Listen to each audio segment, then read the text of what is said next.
हिंदुस्तान जैसे तरक्की पजीर मुल्क में हर साल कुदरती आफतें अपने साथ मौत और तबाही लाती हैं, क्योंकि लोगों में इन आफतों को समझने और इनसे निमटने की तैयारी की कमी होती है। 26 जनवरी सन 2001 को मगरबी हिंदुस्तान की रियासत गुजरात में कच्छ के जलजले में तकरीबन 14,000 लोग मौत का निवाला बन गए। इसमें लगभग 2,33,000 मकान या तो मुकम्मल तौर पर टूट गए या उन्हें अच्छा खासा नुकसान पहुंचा। तकरीबन 9,71,000 मकान आधी रियासत के बेशतर शहरों और गांवों में मुतासिर हुए, वो अलग हैं। ये सारी तबाहियां और मौतें उन मकानों के मामूली काम या तामीर की खामियों की वजह से हुई। यहाँ के अक्सर मकान इंजीनियरिंग की मदद के बिना बनाए गए थे, जिनमें मकानी चीजें जैसे पत्थर, ईंट, गारा और लकड़ी का इस्तेमाल किया गया था। ये कारीगर भले ही तामीर की रिवायती तरीकों का तजुर्बा रखते होंगे, लेकिन जलजले के खिलाफ टिकने वाली तामीर की टेक्नोलॉजी से वाकिफ नहीं है। इसीलिए वो नुकसान का सारा इल्जाम तामीर के मेयार और उसमें काम में लाए जाने वाले तरीकों के बजाय तामीर में इस्तेमाल होने वाले सामान को देते हैं। पोस्टरों की नुमाइश, नमूने और तरबियत की मदद से अवाम में, पेशे से वाबस्ता लोगों में और पॉलिसी बनाने वालों में इस सिलसिले में बेदारी लाई जा सकती है। हिलने वाली मेजों पर बनाए गए नमूने के मकानों के बीच मुवाजना करके लोगों का एतमाद बहाल किया जा सकता है। इसका उद्देश्य बड़ी महत्व है। कई बार जो हम अपनी जनता को बताना चाहते हैं, शब्दों के द्वारा उसका उतना प्रभाव नहीं पड़ता जितना कि आँख से देखे हुए कार्यों का प्रभाव पड़ता है। इस शेक टेबल टेस्ट में ये चीज़ दिखाई गई है कि जो हमारे चिनाई वाले जितने भी तरीके हैं, चाहे वो पत्थर का हो, चाहे वो ईंटों का हो, कंक्रीट ब्लॉक का हो, हम यदि उसके स्पेसिमेन मॉडल बना करके और ये दिखाएं कि देखो भाई ये तो ट्रेडिशनल है, इस प्रकार से आप लोग बनाते हैं, लेकिन इसमें आप ये अगर और चीज़ें डाल दें जो कि भूकंप अवरोधी हैं या चक्रवात अवरोधी हैं, और उनको हम दिखाएं एक बारी दोनों को बराबर बराबर टेस्ट करके कि देखिए जो आपका ऑर्डिनरी तरीके से बनाया हुआ है, सामान्य तरीके से, वो तो गिर गया, और जो हमारा परिष्कृत तरीके से बनाया गया, इम्प्रूव वर्जन जो बनाया गया, वो नहीं गिरा। तो एक उनके मस्तिष्क पे तुरंत ही उसका प्रभाव पड़ता है देखने का। हम इन मुजाहिरों के जरिए लोगों तक पहुंचना चाहते हैं। ये एक 6 मीटर लंबा और 3.5 मीटर चौड़ा रोलर्स पर बना आरसीसी का प्लेटफॉर्म है, जो ट्रैक्टर के जरिए झटका देने पर आगे पीछे हरकत करता है। एक्सेलेरोमीटर और कंप्यूटराइज्ड रिकॉर्ड की मदद से ढांचे पर इस तरह से दिए गए झटके की शिद्दत को नाप लिया जाता है।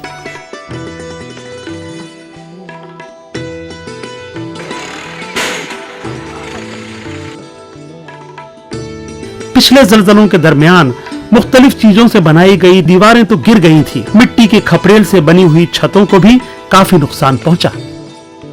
नतीजा ये हुआ कि अब लोग खंभों और ईंट की दीवारों वाले मकानात बनाना चाहते हैं जिनकी छत सीमेंट कंक्रीट से बनी हो। ये काफी महंगा पड़ता है। ये मकान मौसम के एतबार से मुनासिब नहीं होते और मरम्मत भी मुश्किल होती है।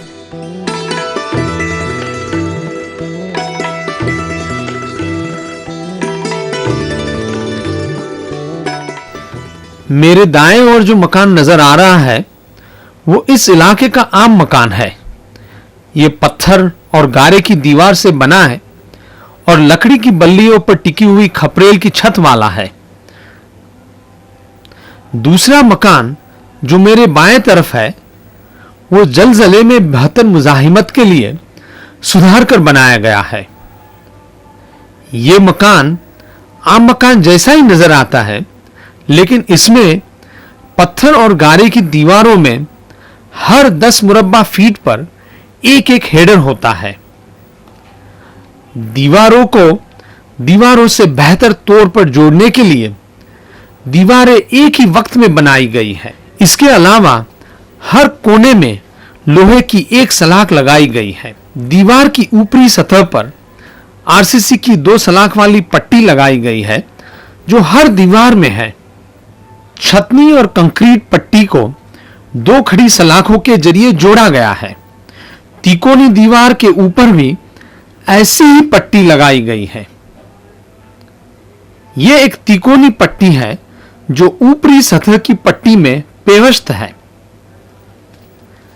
तिकोनी दीवार के ऊपर की मुंडेर को भी गेबल पट्टी के साथ सलाख की मदद से पकड़ा गया है। यह पट्टी तिकोनी दीवार से निकलकर मुंडेर पर शामिल है। खपरेल को लकड़ी के ऊपर लगाया गया है। जलजले में मुजाहिमत के लिए छत के नीचे तिरछे तार लगाए गए हैं। खपरेल को फिसलने से रोकने के लिए निचली खपरेल पर गैल्वेनाइज लोहे के तार लगाए गए हैं।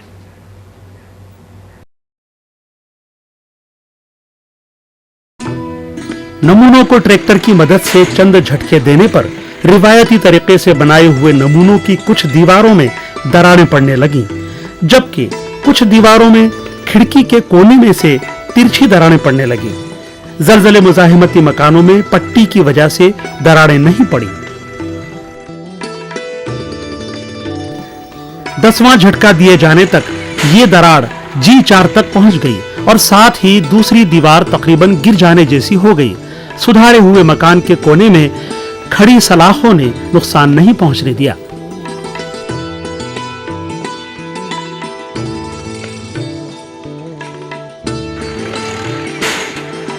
बारहवें झटके तक एक दीवार गिर चुकी थी और छत खराब हद तक झुक आई थी। रिवायती ढांचा 13वें झटके तक मुकम्मल तौर पर ढह चुका था। सुधारा हुआ मकान छत पर मुंडेर में G2 की चंद दरारों के साथ अपनी जगह कायम रहा। गेबल पट्टी की वजह से तिकोनी दीवार भी खड़ी रही। इससे यह जाहिर हो गया कि गलत तरीके से बनाया गया पत्थर और सीमेंट वाला मकान भी गिर सकता है।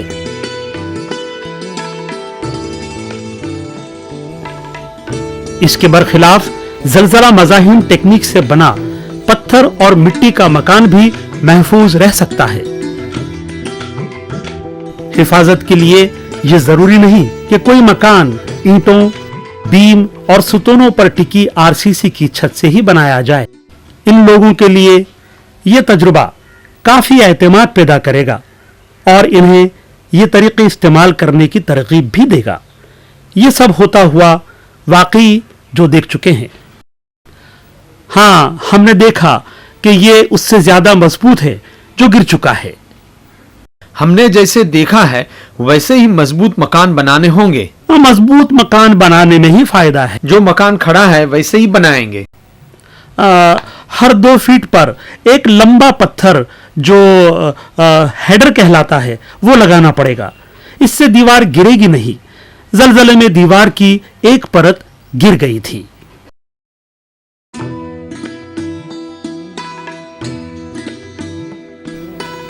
कच्छ में पिछले कई सालों में सीमेंट कंक्रीट ब्लॉक्स का इस्तेमाल काफी बढ़ गया है, क्योंकि यहां पत्थर आसानी से मिल जाते हैं। लेकिन जलजले में ऐसे ब्लॉक से बने हुए मकानों को भी बहुत नुकसान पहुंचा। जलजले के बाद से लोगों ने इन ब्लॉक्स के बजाय महंगी ईंटों का इस्तेमाल शुरू कर दिया। कंक्रीट ब्लॉक से बने हुए मकानों पर जलजले का असर देखने के लिए हिलती हुई मेज की आजमाइश की गई। हिलने वाली मेज की इस आजमाइश में हमारे पास 2 मकान है। दोनों की दीवारें सीमेंट ब्लॉक्स की बनी हुई है और छतें कंक्रीट स्लैब की बनी है। यह पहला मकान इसी तरह से बना है जैसे यहाँ के लोग बनाते हैं, यानी हर दीवार एक के बाद एक बनी है।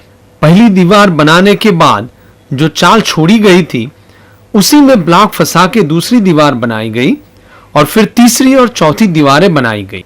इन दीवारों की सिर्फ 5 दिन तक ही तराई की गई। यहां पर यह दूसरा नमूना है जो सुधारा हुआ है, जो बेहतर किस्म का है। इसमें सबसे पहले ऐसे कंक्रीट ब्लॉक से दीवारें बनाई गई है जिसमें खांचे बने हैं। ब्लॉक्स को आपस में अच्छी तरह से जोड़ बने, उसी के लिए यह है। उसके अलावा इसमें ये सारी दीवारें एक ही वक्त में बनी हैं। दरवाजे से चुनाई शुरू की गई और दरवाजे पे खत्म की गई। तामीर के बाद इस ढांचे की 15 रोज तक तराई की गई थी।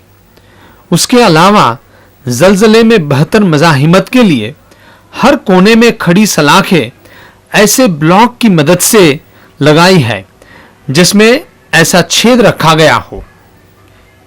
ये सलाखें कंक्रीट की छत की सलाखों के साथ जोड़ी गई है।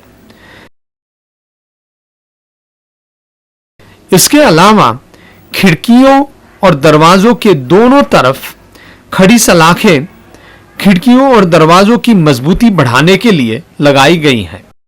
जलजले से बेहतर रोकथाम के लिए चारों दीवारों पर छतनी की सतह पे सलाखों वाली कंक्रीट की पट्टियां भी लगी हैं।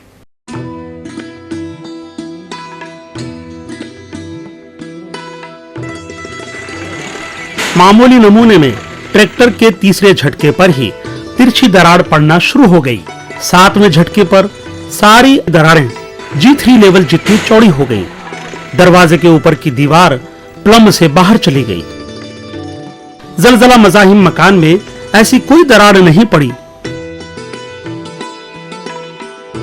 8वें झटके के बाद मामूली नमूने में कंक्रीट की छत दीवार के ऊपर फिसली और जोड़ के मकाम पर आड़ी दरार पड़ गई। 10वें झटके के बाद मामूली नमूना मुकम्मल तौर पर गिर गया। सुधारे हुए नमूने में सिर्फ मुंडेर में जोड़ के मकाम पर G2 के जैसी दरार पड़ी।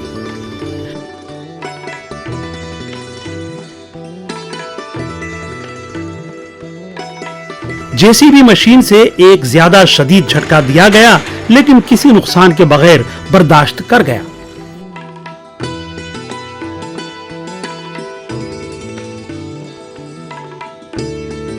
इस आजमाइश ने यह जाहिर कर दिया कि अगर जलजले से बचाव की तदबीरें काम में लाई जाएं और तामीर के मेयार का ध्यान रखा जाए तो खांचों वाले कंक्रीट ब्लॉक से बना हुआ मकान जलजले के असर को बर्दाश्त कर सकता है।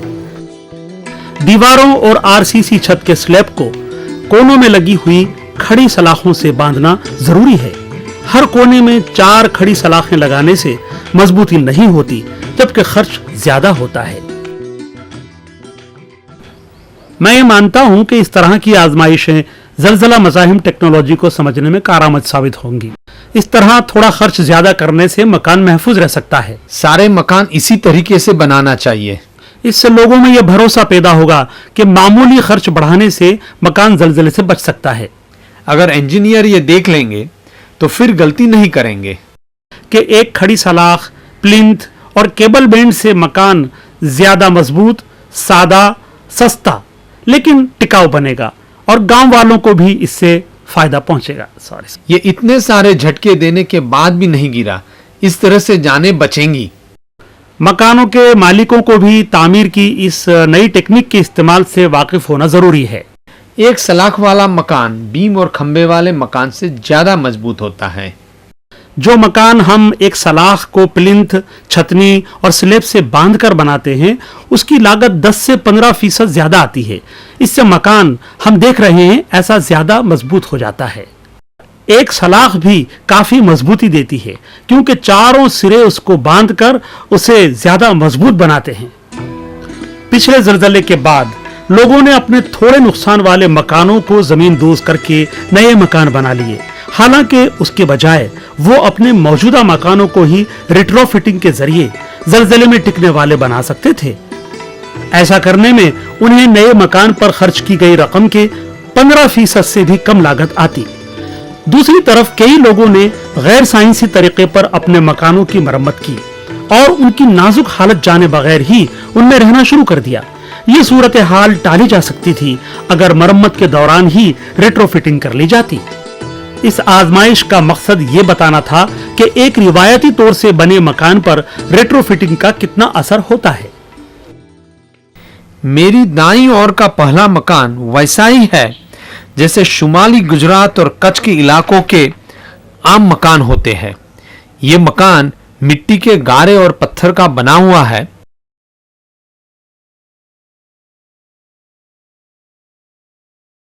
जिसके ऊपर लकड़ी और खपरेल की छत डाली हुई है। इस मकान को मुकामी कारीगरों ने मुकामी सामान से बनाया है और छत आमतौर से दीवार के ऊपर रखा जाता है उसी तरह रखा है। यहां दूसरा मकान भी कच्छ और शुमाली गुजरात के हिस्सों के मकानों जैसा है। उस मकान की दीवारें भी गारे और पत्थर से बनाई गई है और उसकी छत भी खपरेल से बनी है।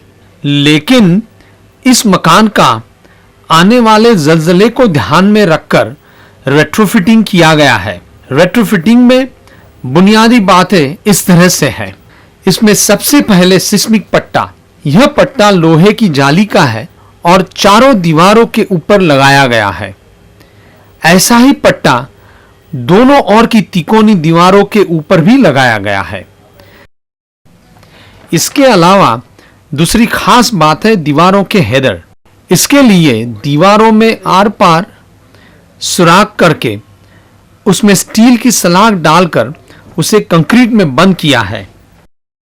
एक और खास बात, छत की बल्लियों को तार से सिस्मिक पट्टे से जोड़ा है ताकि वो दीवारों से जुड़ी रहे। खपरेल को जलजले में फिसलने से रोकने के लिए निचली खपरेल पर गैल्वेनाइज लोहे के तार लगाए गए हैं। उन सब के अलावा दोनों गेबल को पकड़ने के लिए आमने सामने लोहे के तार के जरिए जोड़ा गया है और फिर पूरी छत को एक सिरे से दूसरे सिरे तक तिरछे बंधनों से जोड़ा गया है ताकि छत टेढ़ी मेढ़ी हो ना पाए। यहाँ इस आजमाइशी मुजाहिरे को देखने के लिए जलजले से मुतासिर गांव के लोग, रजाकार तंजीमें, कारीगर, सरकारी अफसरान वगैरह मिलकर 500 से भी ज्यादा लोग शामिल हुए।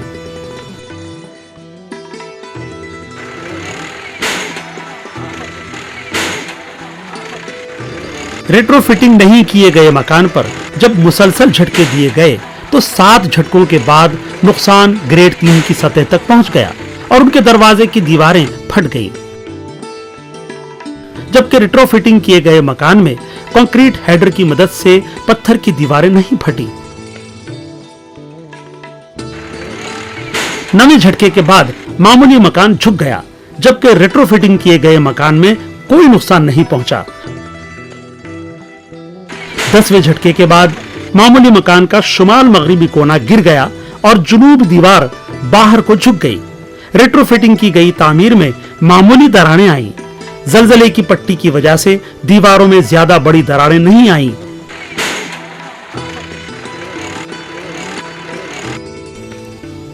इसके बाद जल्दी जल्दी 3 झटके दिए गए।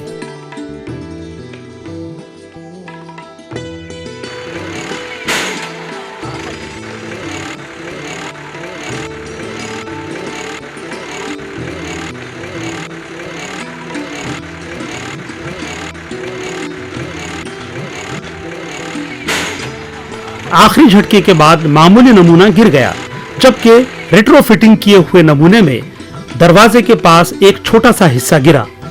इसके बाकी हिस्से में सिर्फ G2 की सतह जितना नुकसान पहुंचा। क्योंकि बल्लियां दीवारों के साथ जोड़ी गई थीं, इसलिए खपरेल बच गई और तिरछे बंधनों ने छत को टेढ़ा बेढ़ा होने और अलग अलग होने से बचा लिया। इस आजमाइश ने देखने वालों में भरोसा पैदा किया कि मौजूद मकानों की रेट्रोफिटिंग करने से जलजले में उन्हें गिरने से बचाया जा सकता है। लोगों की समझ में यह भी आया कि हजारों मौजूद मकानों को रेट्रोफिटिंग करने की जरूरत है। रेट्रोफिट किए हुए मकान में कोई दरारें नहीं है, मामूली मकान में दरारें हैं। रेट्रोफिट किया हुआ मकान उतना नहीं हिलता है जितना दूसरा कोई मकान हिलता है। रेट्रोफिटिंग किया हुआ मकान दूसरे मकान के मुकाबले ज्यादा मजबूत है।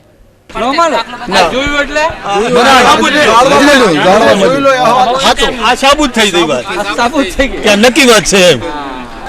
બાજુ પટ્ટો મારેલો છે ને એ એમની મજબૂતી જોઈએ એમ, એ મજબૂતી રાખે છે અને ઓલો જે પટ્ટાવતરકનું છે એ તરત પડી જવાની શક્યતા રહે છે. सलाख, तिरछी पट्टी और बैंड लगाने पर ये दूसरे मकानों की तरह गिरेगा नहीं। अगर हम उन लोगों को वाकई में बताएं तो वह ज्यादा अच्छी तरह समझ सकेंगे। सिर्फ थोड़ा सा ज्यादा पैसा खर्च करके हम अपने मकान और जिंदगियां बचा सकते हैं। ये बात बिल्कुल सब लोगों के सामने आ गई कि छोटे छोटे इम्प्रूवमेंट से जिनमें के हमारी जो कीमत है, अगर हम लगाएं एक मकान की कीमत के अनुपात में, जो 8-10% से अधिक नहीं बैठेगी, और यदि शुरू में बनाएं तो 5 या 6% ही बैठेगी, तो उसके द्वारा हम पूरा अपना बचाव भूकंप से कर सकते हैं। इससे लोगों को ये बताया गया कि हर तरह के तामीरी सामान की मदद से और जलजला मज़ाहिम तकनीक से बनाए हुए मकान ज्यादा मजबूत होते हैं।